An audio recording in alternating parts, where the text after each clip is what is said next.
Bonjour à tous, Sébastien de la chaîne SmoothTech et aujourd'hui on se retrouve pour une nouvelle vidéo sur les attaques informatiques. Guillaume avait fait la première vidéo sur le DDoS et aujourd'hui je vais vous parler de l'ARP spoofing, poisoning, autrement dit l'usurpation ou l'empoisonnement ARP. Alors en quoi cela consiste? C'est en fait lié à une faille dans le protocole ARP. Donc le protocole ARP est un protocole de résolution d'adresse. Ce protocole a pour but de traduire une adresse IP en une adresse MAC. Comment fonctionne ce protocole? Quand un ordinateur ou tout autre périphérique souhaite transmettre des données à un périphérique distant, il doit connaître l'adresse MAC de ce périphérique. Il va alors envoyer une requête. Quelle est l'adresse MAC correspondant à l'adresse IP 192.168.1.24? Répondez à 192.168.1.21. Tous les autres périphériques vont recevoir la requête puisqu'il s'agit d'un broadcast. Si vous voulez en savoir plus sur le broadcast, Guillaume en a parlé dans sa vidéo sur le DDoS, donc si vous voulez en savoir plus, n'hésitez pas à aller voir sa vidéo. Et normalement, seul l'ordinateur concerné est censé répondre avec son adresse MAC. La réponse serait du type « Mon IP est bien 192.168.1.24, voici ma MAC ». Pour répondre au bon ordinateur, il crée un cache ARP à partir des données qu'il vient de recevoir. Donc l'ordinateur qui demandait d'avoir la MAC est 192.168.1.21 et va pouvoir créer un cache ARP avec cette IP et avec la MAC correspondante. Et donc, après, lorsqu'il aura reçu la réponse de l'autre ordinateur, il pourra mettre son cache ARP à jour aussi et envoyer le message qu'il avait mis en attente. Le problème de ce protocole, c'est qu'il a été conçu sans prévoir le fait que des personnes malveillantes pourraient répondre en se faisant passer pour les personnes légitimes. Donc si je veux me faire passer pour le routeur, donc le routeur par où passent toutes les données, dans un réseau local par exemple chez vous, si vous avez une box internet, toutes vos données passent par là, je peux le faire sans problème et à part s'il y a des outils de surveillance ARP sur le réseau, les autres utilisateurs ne le verront même pas. Mais il est également possible de modifier les données, de les supprimer, d'en envoyer, de pousser l'utilisateur à se rendre sur un site frauduleux pour télécharger un virus en ransomware par exemple. J'ai oublié de le préciser tout au début de la vidéo, mais s'il s'agit d'une attaque de l'homme du milieu, ou HDM, ou Man in the Middle en anglais, donc MITM.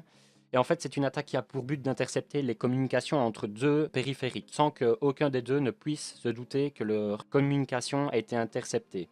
Je vais passer maintenant à la démonstration. Je ne vais pas vous montrer les noms de logiciels ni la manipulation complète, parce que ce n'est pas le but de la vidéo.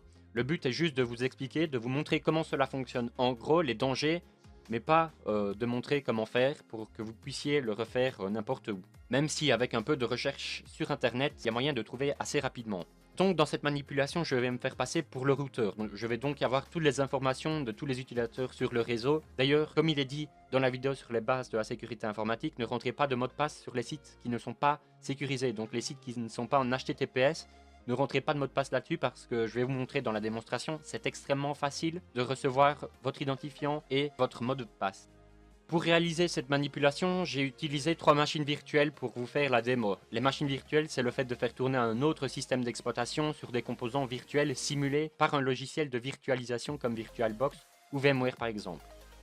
Donc tout d'abord j'ai utilisé une Kali Linux. Elle va me servir à capturer les données, c'est grâce à elle que je vais pouvoir saisir toutes les données de tous les utilisateurs du réseau. La deuxième, c'est une Debian, c'est une distribution Linux, c'est une machine où je me connecterai en Telnet pour montrer que l'on peut récupérer les mots de passe et les logins quand un utilisateur se connecte en Telnet. Donc Telnet est un protocole qui va permettre de mettre en place une communication entre deux machines de votre réseau local. Cependant, Telnet n'est pas un service sécurisé, tous les échanges effectués entre deux autres transitent en clair sur le réseau. Et la troisième, c'est une autre distribution de Linux, c'est Ubuntu. Je me connecterai à la machine Debian en Telnet et j'irai sur internet pour vous montrer tout ce que l'on peut capturer.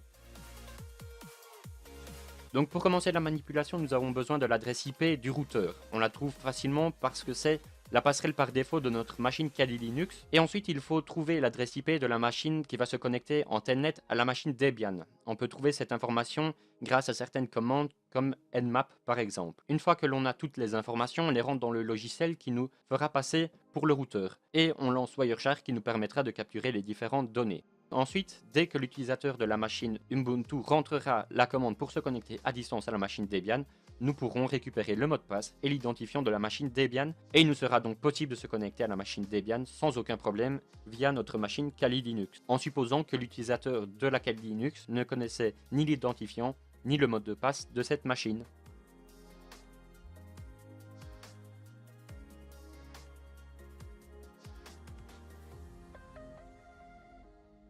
Dans la deuxième partie de la démonstration, je vais vous montrer qu'il est assez facile de récupérer le login et le mot de passe sur un site non sécurisé, donc en HTTP. Comme pour la manip 1, je rentre les données pour me faire passer pour le routeur et capturer les informations de la machine Ubuntu. Donc je le rappelle, son IP est 192.168.1.24. Avec la machine Ubuntu, je me rends sur un site HTTP. Je rentre un login et mon mot de passe. Dès que je me connecte, vous pouvez voir que je récupère les informations. Je peux donc me connecter sur le compte de l'utilisateur Ubuntu.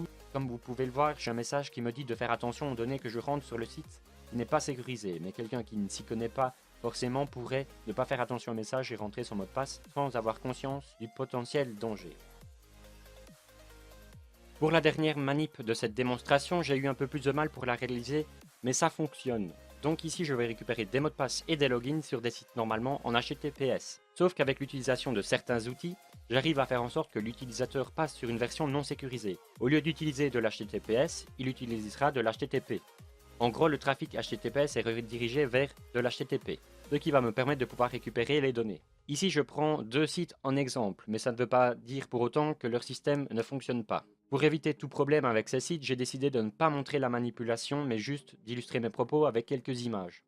Comme vous avez pu le voir dans cette vidéo, il est assez facile de mettre ce genre d'attaque en place.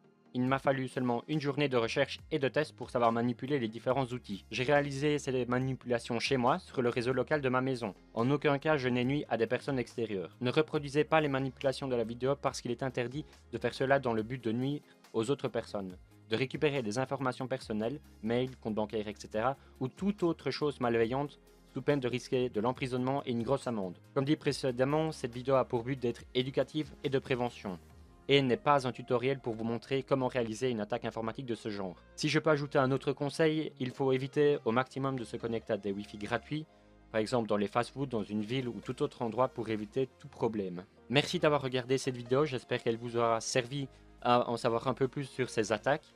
N'hésitez pas à me poser des questions dans les commentaires si vous en avez, ou sur les réseaux sociaux. On se dit à très bientôt pour une prochaine vidéo, merci d'avoir regardé, salut tout le monde.